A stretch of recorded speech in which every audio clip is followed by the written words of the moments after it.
네, 안녕하세요. 네, 저는 베이스캠프 학원에서 국어 담당하고 있는 조아라이고요. 여기 베이스캠프 은평 지역뿐만 아니고 송파 지역이랑 평촌 지역, 그러니까 지금 이제 입시 경쟁이 조금 과열이라고 할까요? 네, 높은 데에서 다 국어 수업을 하고 있고, 그 다음에 이제 고3 재수생 대상으로 인문논술하고 약술논술도 가르치고 있는 강사입니다. 일단 저는 사실 PPT를 조금 라이트하게 준비를 했는데요. 네. 일단 처음에 그 예비고일을 준비하시면서 그리고 고등 국어를 딱 생각했을 때 두 가지 테마가 딱 떠오르실 것 같아요. 내신이냐, 수능이냐.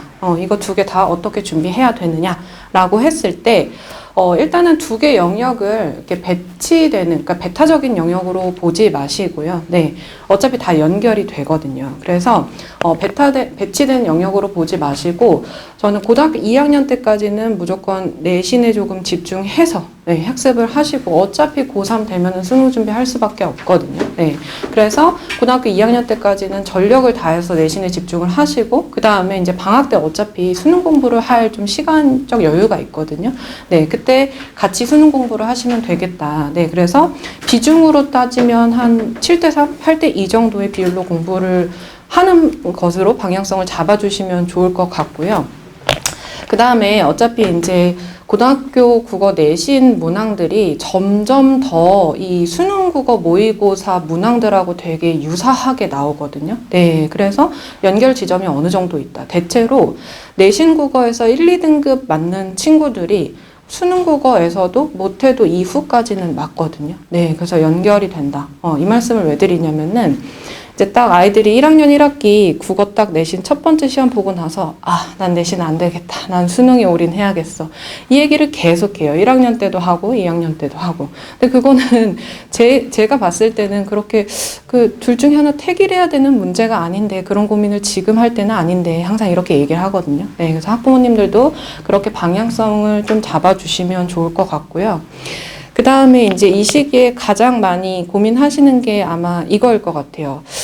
국어, 우리 아이는 중학교 때 학원 크게 다니지 않고 자습서랑 평가 문제집으로만 공부해도 80점 이상, 90점 이상은 그냥 나왔는데 굳이 일찍 국어를 공부할 필요가 있을까? 이렇게 고민을 하시고 실제로 그 예비고일 학부모님들이 이제 저랑 상담하실 때도 그런 질문을 많이 해주시거든요. 언제부터 선행을 해야 돼요? 지금 굳이 해야 되나요? 이렇게 말씀을 하시는데 지금 하셔야 됩니다. 왜냐하면 고등국어는 딱 시기마다 정확하게 해야 되는 어떤 공부라고 할까요? 네, 그런 게 딱 정해져 있어요. 마치 수학같이. 그래서 수학도 뭐 공통 수학을 못하면은 수원 수투로 넘어가기 조금 어려운 것처럼 그 고1에 나오는 어떤 기본 개념 이론들을 제대로 잡지 않고 넘어가면은 고2 때도 힘들고 고3 가서 수능 대비하는 것도 힘들거든요. 그래서 지금 이제 보통 학원들이 10월에서 11월 이제 1분기를 다 시작하는데 요때 딱 시작을 하셔야 돼요. 그러면 이제 어떻게 그 10월, 11월에 시작하셨을 때 어떤 공부를 어떻게 하셔야 되냐라고 했을 때 1학기 딱 시험에서 어떤 것들을 주로 평가하느냐를 조금 아시면 좋을 것 같은데요. 고등국어에서 이제 1학기 때 딱 평가하는 영역이 문학하고 문법이거든요. 그래서 저는 아이들한테 항상 예비고일 1분기 때 문학, 문법 굉장히 중요하다 이렇게 얘기해요. 그 사실은 내신에서 문학하고 문법이 아이들 발목을 잡는 영역이기도 하거든요. 고2 가서도 대성고 친구들이 저는 문학이 너무 어려워요. 이렇게 얘기를 하거든요. 그래서 문학과 문법에 조금 초점을 맞추어서 공부하시는 거 추천을 드리고요. 그러면 어떻게 하냐라고 했을 때 특히 이제 예비고일 아이들은 문학 그거를 공부를 해야 되나? 그냥 문제집을 풀면 되는 거 아닌가? 독서도 뭐 문제집 풀면 되는 거 아니야? 모의고사 문제집? 이렇게 생각하는데 이론에 대한 공부를 좀 하셔야 돼요. 네. 그래서 제가 이제 여기 시험 유형 해가지고 어떤 유형들이 나오는지 조금 정리를 해봤는데요. 이거는 사실 이제 문제 출제 유형이기 때문에 뭐 이거에 대해서 뭐 딥하게 선행이 되어야 된다. 이거는 아니고요. 어떤 식으로 나오는지 시험이. 네, 그거 좀 정리해 둔 거고. 보시면 지금 묻는 문항들이 이거 중학교 때도 시험에서 다 봤던 건데 작품의 내용 이해, 뭐 표현상의 특징, 시어 시구의 의미 이런 거 다 중학교 때 했던 건데 이렇게 생각하시는데 이런 차이예요. 예를 들어서 중학교 때는 뭐 라는 어떤 감탄사가 있다면 이거는 감탄사야 이렇게 물어보거든요. 근데 이제 고등학교 가면은 이 감탄사라고 그대로 얘기 안 하고 영탄적 표현을 활용해서 뭐 회환의 정서를 드러낸다 이런 식으로 선지가 나와요. 그러니까 아이들이 심화해서 좀 적용 추론해야지만 풀 수 있는 문항이 나오고 그런 것들이 변별력을 가려내는 문항이 나오거든요. 네, 이런 부분 되게 어려워하기 때문에 이런 거에 대한 이론이 필요한 거예요. 영탄적 표현이 뭔지, 회환의 정서가 뭔지, 네. 그런 단어의 뜻 같은 거 공부해놔야 되고, 작품별로 어떤 부분에서 회환의 정서가 드러나는지 이런 거 공부를 해야 돼요. 네. 근데 그런 어떤 기초 공부를 하지 않고 그냥 뭐 문제 풀다 보면 되겠지. 문학은 이해하고 느끼면 되는 거 아니야? 이렇게 생각하거든요. 네. 근데 문학에서 가장 지향해야 되는 태도가 뭐냐면 본인의 주관적인 어떤 이해, 정서 이런 게 개입되면 안 돼요. 보편적이고 객관적인 내용들을 가지고 판단해야 되거든요. 네, 그래서 그런 훈련, 좀 공부들이 필요하다. 이렇게 말씀드릴 수 있고요. 그 다음에 이제 두 번째는 독서입니다. 독서는 유형이 계속 조금 변화하고 있는데 한 10년 정도까지만 해도 독서에서 지문의 길이가 굉장히 길게 나왔었어요. 네. 근데 이제 요즘의 추세가 좀 어떠냐면 지문의 길이가 굉장히 짧아지고 있고 그만큼 되게 밀도가 있어요, 내용이. 그리고 문항도 추론해야 되는 내용이 많거든요. 그러니까 지문의 길이가 길다라는 거는 그만큼 제시문에서 제공해주는 정보의 양이 많다라는 거예요. 그러면 이제 문제 풀 때 제시문에서 나오는 정보를 찾아서 이렇게 풀면 되는 거였는데 지문의 길이가 짧아지면 아이들이 추론해야 되는 영역이 늘어나는 거거든요. 그러니까 그만큼 문제 난이도가 높아진다. 근데 이제 요즘 우리 아이들의 화두가 뭐냐면 문해력이잖아요. 네. 아이들이 사실은 물론 이제 책을 많이 좋아해서 어릴 때부터 좀 독서를 많이 했고, 뭐 또는 뭐 초등학교 때 뭐 토론 수업을 많이 했다거나 뭐 이런 친구들은 뭐 크게 딱 처음에 시작할 때는 문제가 없지만 요즘 아이들의 특징이 이제 여기 미디어 때문에 좀 그런 게 약한데 그 부분이 빈약한 게 딱 고등학교 1학년 제가 시간이 지날수록 1학년들 만날 때마다 좀 느껴지거든요. 아, 확실히 좀 문해력이 약하다. 이런 부분이 느껴져요. 네.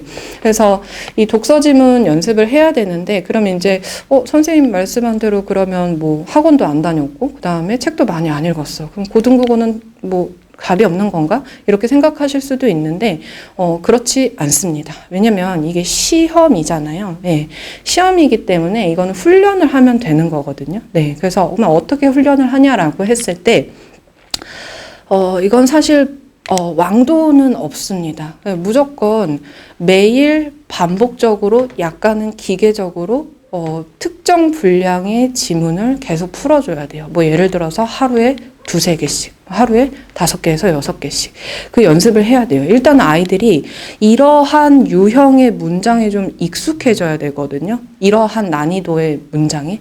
근데 그러한 어떤 준비 없이 딱 3월에 그 모의고사를 딱 마주쳤을 때 일단 기본적으로 다 풀지도 못할 뿐더러 문제에서 뭘 요구하는지도 몰라요. 근데 아이들이 이제 또 문제는 뭐냐면 1학년 친구들은 특히나 모의고사의 중요성에 대해서 크게 생각을 안 하거든요. 어차피 점수에 반영이 안 되는 거니까 뭐 그냥 연습 삼아 보지. 3월 때까지 그러고 6월 때도 크게 생각 없고 이제 9월 때도 사실은 그렇게 민감하게 생각을 안 하는데 저는 아이들한테 무조건 3, 6, 9는 우상향이 되어야 된다. 그 점수 차이가 얼마 안 날지라도 이렇게 얘기를 하거든요. 네. 그래서 그런 부분에 있어서 내 아이의 스타트 점수가 몇 점이 됐든 꾸준하게 우상향 또는 유지가 되는 어떤 그런 곡선이나 직선의 형태를 만들려면 겨울방학 때 좀 대비를 좀 하실 필요가 있겠다. 네. 그래서 저는 수업할 때 어떤 특정한 영역에서 집중해서 하기보다 이 3가지 영역을 다 매주 공부하거든요. 문학, 문법, 독서 이렇게. 네. 그래서 그런 것들을 꾸준히 좀 공부하실 필요가 있겠고요. 자, 그 다음에 이제 문법은 사실은 이제 음운변동 한글맞춤법 중세국어 이거는 제가 그 고등학교 1학년 시험에 나오는 특정 부분만 좀 언급을 해둔 건데 뭐 음운론, 형태론, 문장론 이렇게 해서 문법에 대한 거의 전 영역을 다 배운다고 생각하시면 될 것 같고요. 1학년 때 사실 문법 못하면 고득점 없기 받기가 진짜 힘들어요. 네.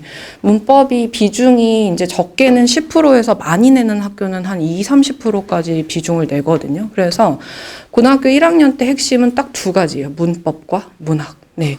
그러면 이 문법은 어차피 교육과정에서 배우는 거니까 그때 가서 배우면 되는 거 아니야?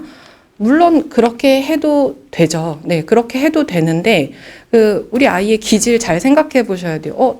다른 친구들은 어느 정도 이해가 해서 문제 빨리 풀어내는데 나는 지금 이거 처음 이해하고 있어. 근데 만약에 아이가 그런 거 개의치 않고 상관없어 하면 사실 그게 별로 필요가 없거든요. 근데 보통의 아이들이 그런 거에 대해서 되게 스트레스를 많이 받아요. 왜냐면은 벌써 진도 차이가 나버리게 되니까. 그래서 저는 그런 불필요한 어떤 스트레스를 좀 줄이기 위해서라도, 그리고 고1 딱 첫 시험에 보는 이 음운 변동에 대해서 제대로 이해하기 위해서라도 예비고일 겨울방학 때 꼭 문법에 대한 선행은 어느 정도 좀 필요하다고 강조하는 편입니다. 네. 그래서 제가 이제 이번에 그 수업 시작할 때 요 부분을 나름 비중 있게 조금 다룰 거예요. 네. 그래서 문법 되게 중요하다. 이렇게 생각하셔야 되고요.